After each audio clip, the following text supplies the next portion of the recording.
Hi, everybody. Welcome to week 5 of History 218. This week we're going to be talking about decolonization and nationalism.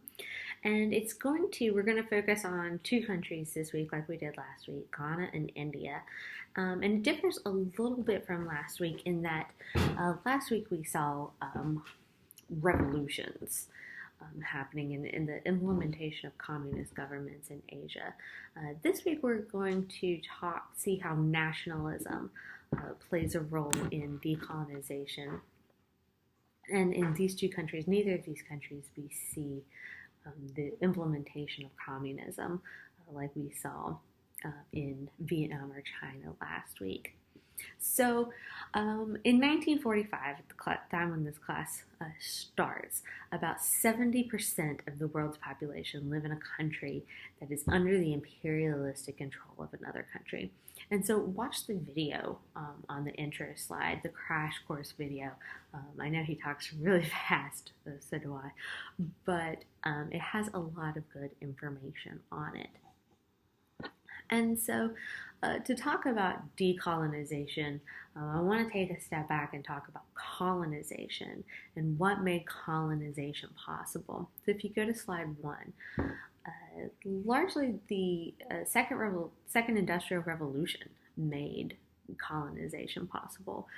You have things like steamboats, which speed up travel, canals, which you'll see on the map, the Suez Canal, made it possible, cut months off of the trip for Europeans between Europe and the east coast of Africa.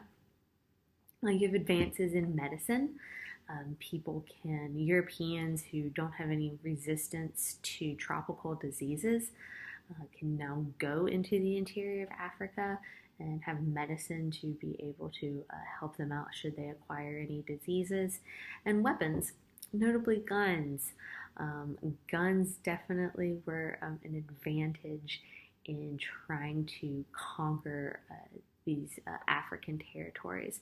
And we're going to be talking a lot about Africa today.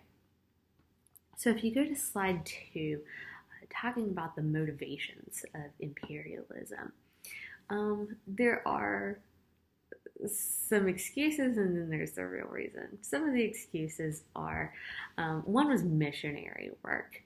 Christianity was just one of the justifications that Europeans used to colonize and exploit Africa.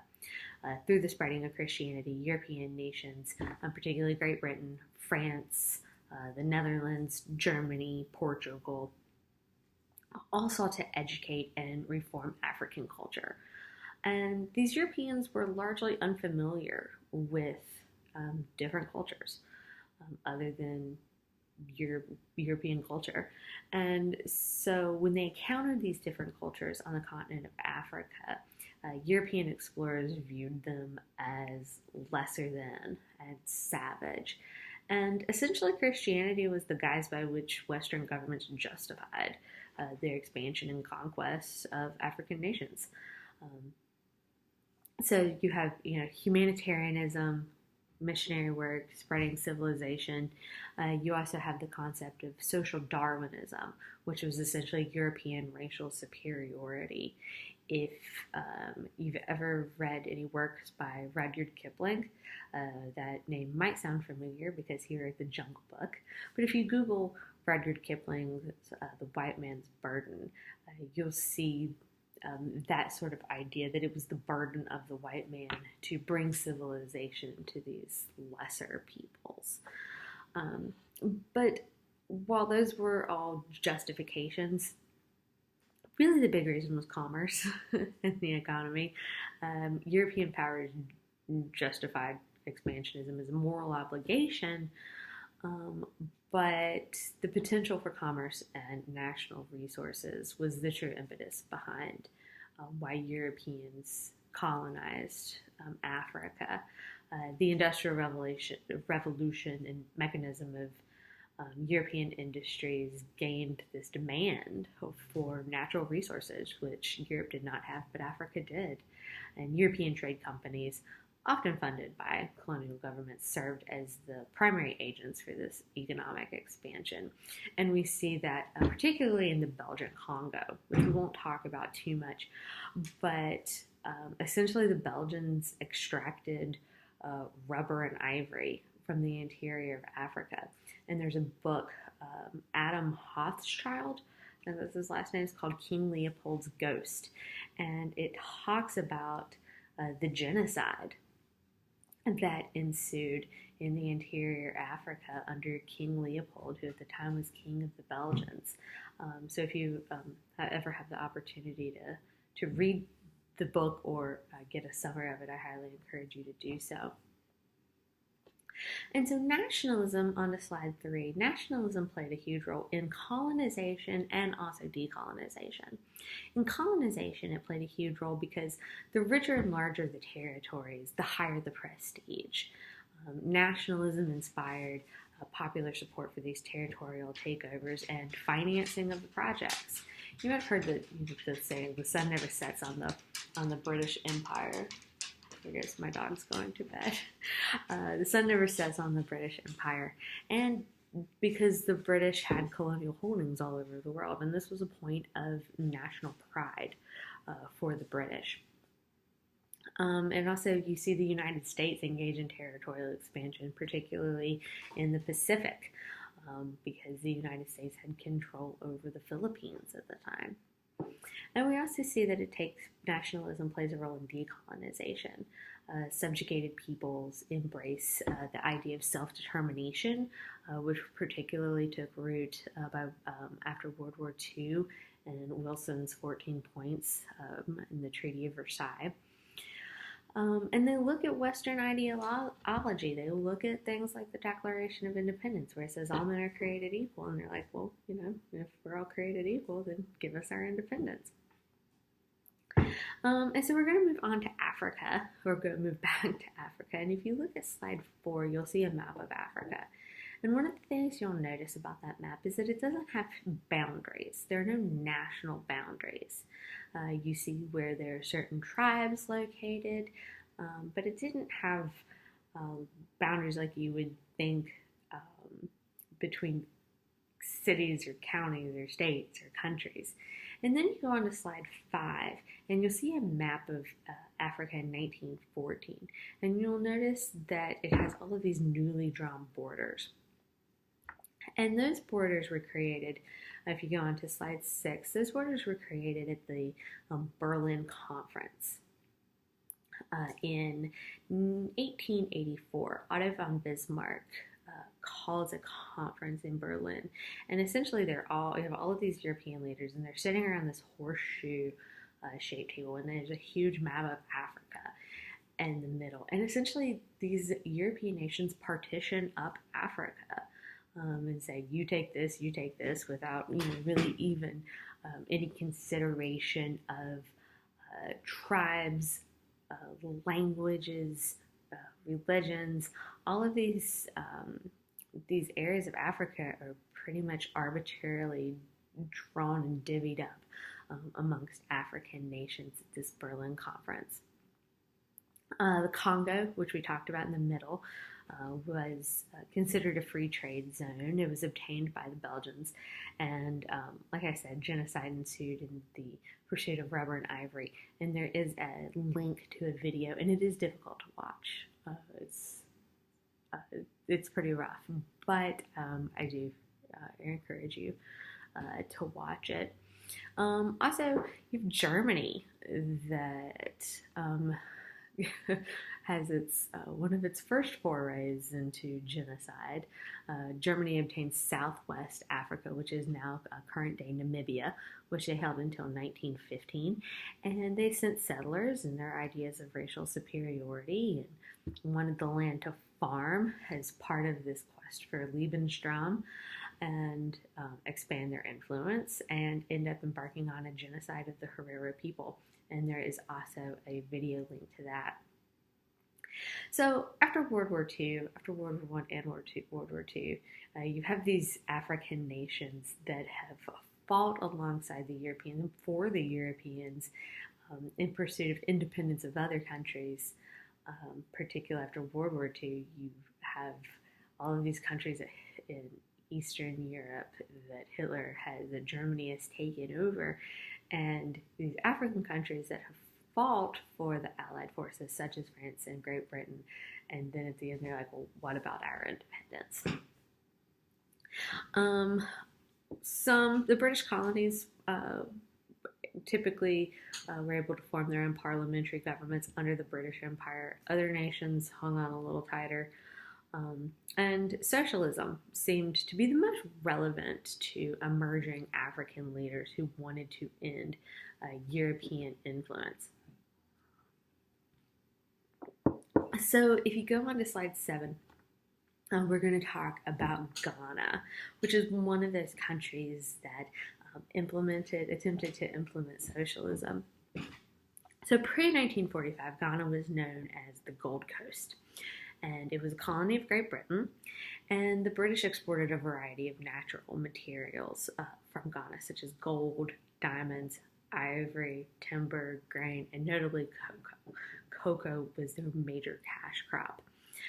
The British colonists built railways and transportation systems to support the shipment of these commodity goods. However, British rule was not without the Ghanans fighting back. In fact, the largest ethnic group in Ghana is called the Ashanti people, and you have a series of wars in the 19th century called the Anglo-Ashanti Wars. They were fought between the Ashanti and the British. The first in 1822 was fought over slavery. The second, 50 years later, was fought when the British took over the Ashanti capital. The third in 1893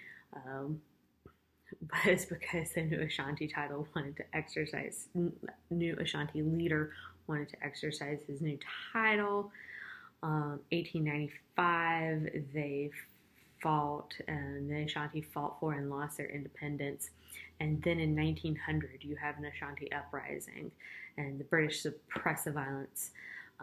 And this is the last of the Ashanti Wars, and the territory of the Ashanti people became a British protectorate.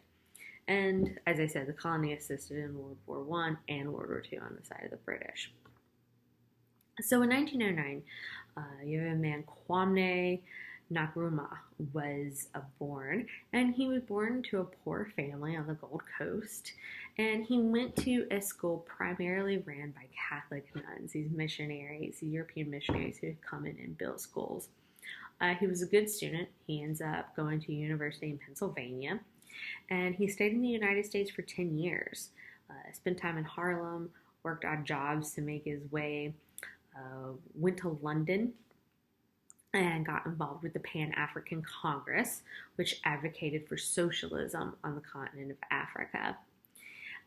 He returns home to Ghana in 1947, and he joined a group called the United Gold Coast Convention, which was a group of elite Ghanans who worked with the British towards gradual independence.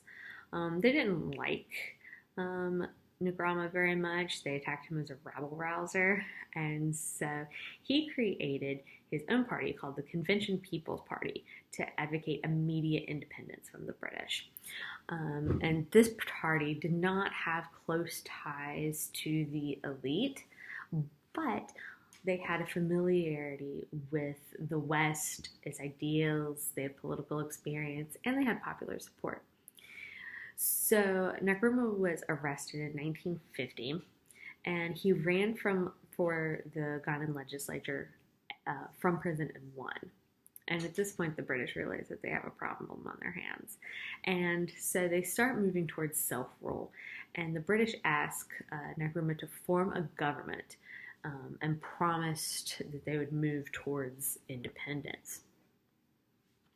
So in 1957, the colony of Ghana, about 7 million people, became a fully independent state within the British Commonwealth. It took the name Ghana after an interior West African trading empire 1,000 years previously. And Nkrumah wanted to explore socialism, and he wanted things for his people like universal and free education, health care, and things that they needed and still need in Africa, like safe water, good sanitation, affordable housing, access to electricity. So, and he felt that Ghana was poor because, and it was poor because of foreign exploitation. The Brits got rich off of Ghanaian resources, but the Ghanaians didn't. So he implemented a program of rapid industrialization. He improved transportation networks, built port facilities, established a national airline, created hydroelectric projects to bring electricity. The state also took over corporations that worked on gold mines, plantations, um, processing industries, transport. So that was his one goal, was to bring economic prosperity to Ghanaians. His other was an idea of Pan-Africanism, the goal of uniting Africa politically, economically, and militarily. He wanted to undo the divisions done by European partitioning at the Berlin Conference in 1884. And he also wanted to create a unified armed forces to fend off Europe and U.S. influence.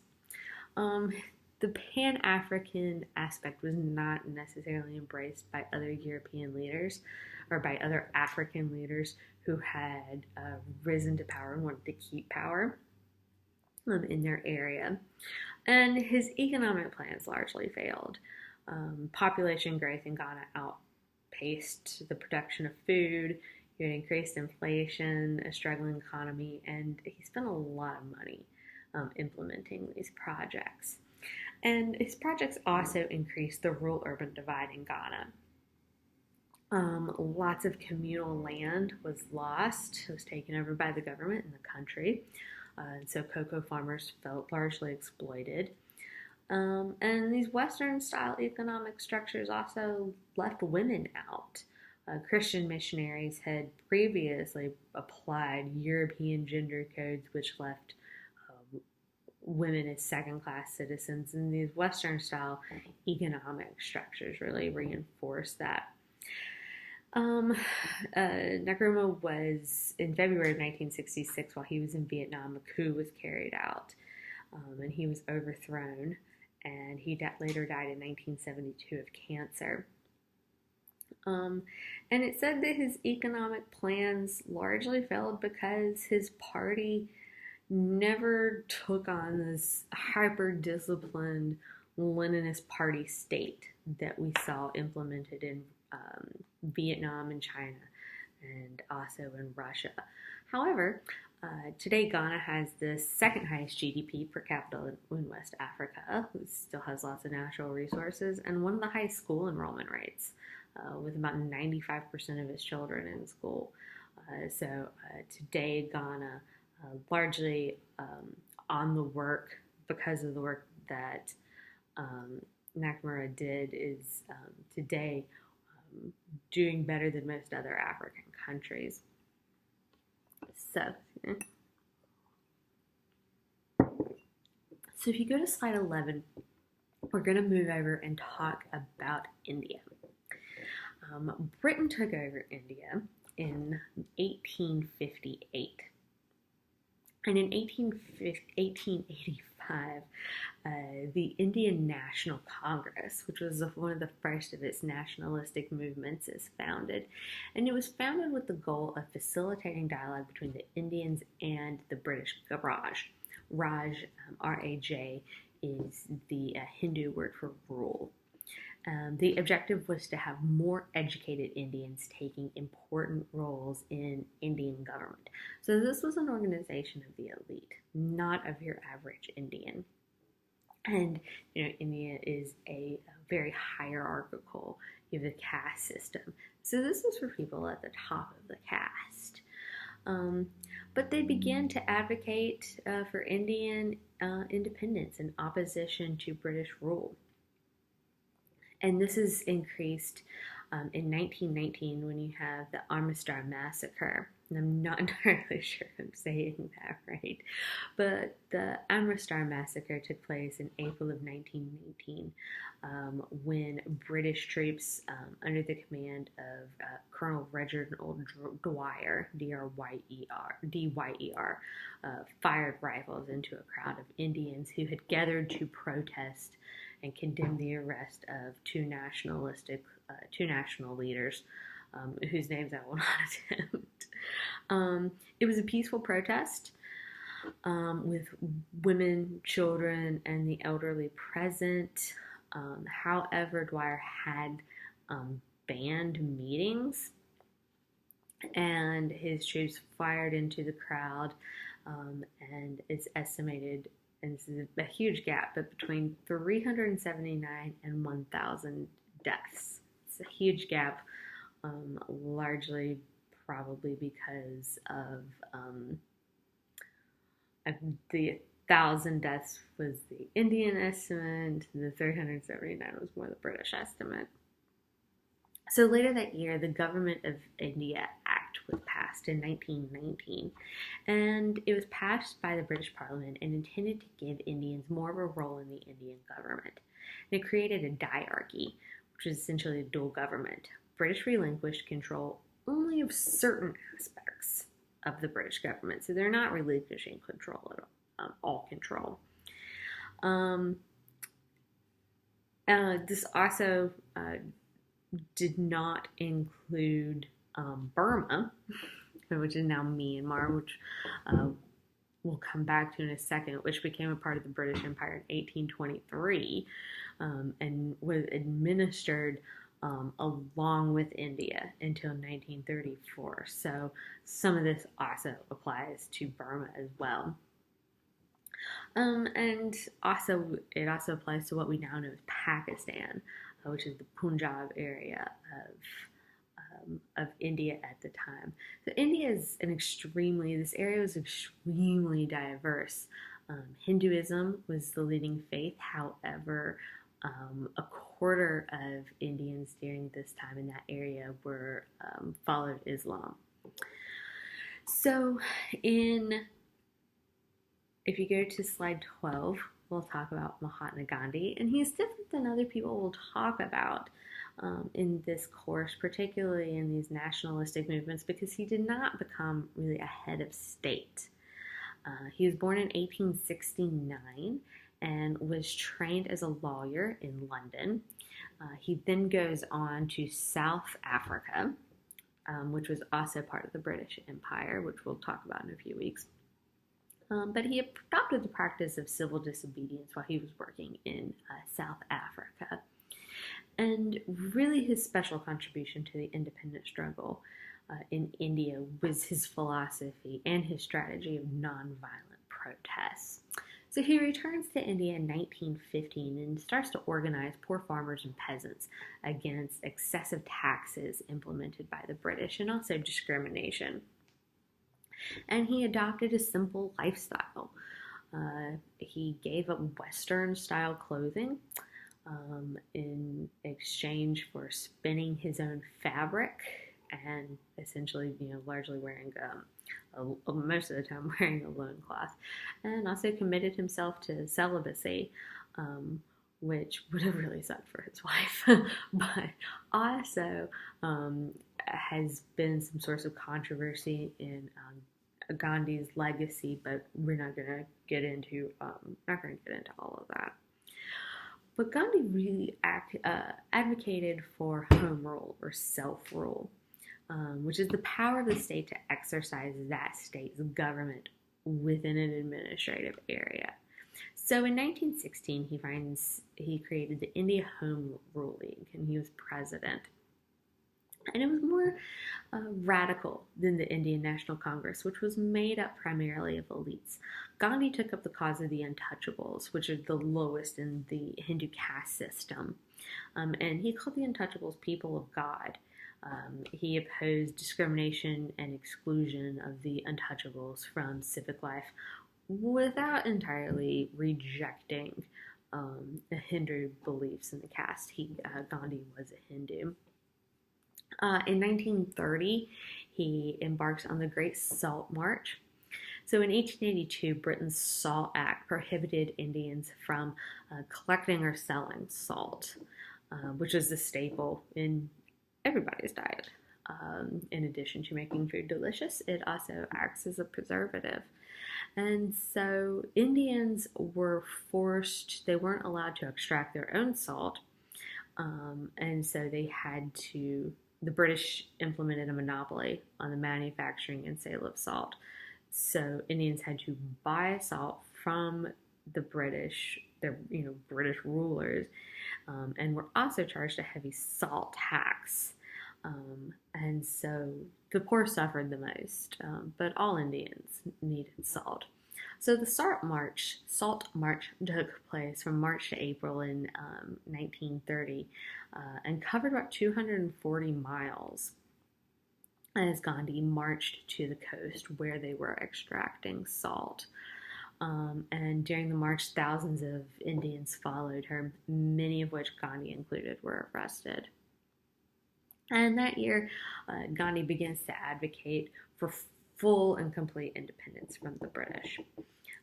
By 1945, World War II had significantly weakened Britain's ability to maintain its presence on the Indian subcontinent.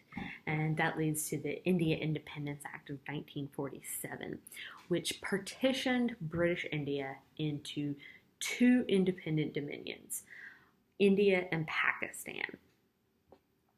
It became official in August of 1947. But the partition between India and Pakistan displaced about 14 million people along religious lines. Muslims in Pakistan, Hindus in what we now think of as the modern lines of India. And it created this overwhelming refugee crisis in this newly constituted dominions. There was large-scale violence. Estimates loss of life accompanying between several 100,000 and 2 million. And it really created the basis of the hostility between India and Pakistan that exists to this day. However, Gandhi was assassinated by a Hindu nationalist in 1948. But his example inspired people like Kwame Nkrumah in Ghana to peacefully confront the British. Peaceful confrontation was a huge part of the anti-apartheid movement in South Africa, which we'll talk about in a few weeks, and also probably most familiar to y'all. It was Gandhi's system of nonviolence was embraced by Martin Luther King Jr. in the civil rights movement in the United States. And then, once again, we still have Burma, which became a full and independent state on its own in 1948. And today we know that country by Myanmar. And so, if you go into the very last slide talking about decolonization, by the 1970s, so within a period of 30 years, you go from 70% of the world's 70% of the world's population living in a place that is ruled by another country to the 1970s colonial territories being relatively rare. You have other African independence movements, which we just don't have the time or the ability to get into, but it was largely all of these Indian or African independence movements were largely a phenomenon of the 1960s. South Africa is a little different. We'll talk about that in a few weeks. But it also, we see the emergence of what we now think of as the third world. Of course, third world is less offensive than referring to them as uncivilized, as the U.S. and the Western allies constitute the first world. But it goes to show that independence is not an easy accomplishment. When a lot of these African countries received their independence, you had this withdrawal of European countries who, over decades, if not a century, had extracted riches and natural resources, and left these countries with really no infrastructure, political infrastructure, to really be able to create their own functioning governments, which is a problem that we see to this day in Africa, and something, once again, you should watch that crash course video at the beginning of the presentation. So that's it for this week. Hope you have a good week. Hopefully, all of you stay safe. Hopefully, we don't have any hurricanes hit us. I'm going to get the discussion board up. I did notice quite a significant drop in discussion board posts. So just remember that that is where I get your participation grade from. So you're going to want to pay attention to any comments and be an active participant in those discussion board posts. If you have any questions, shoot me an email. You have a paper coming up before the end of the month. So if you have any drafts, get those to me as soon as you possibly can. And in the meantime, have a great week.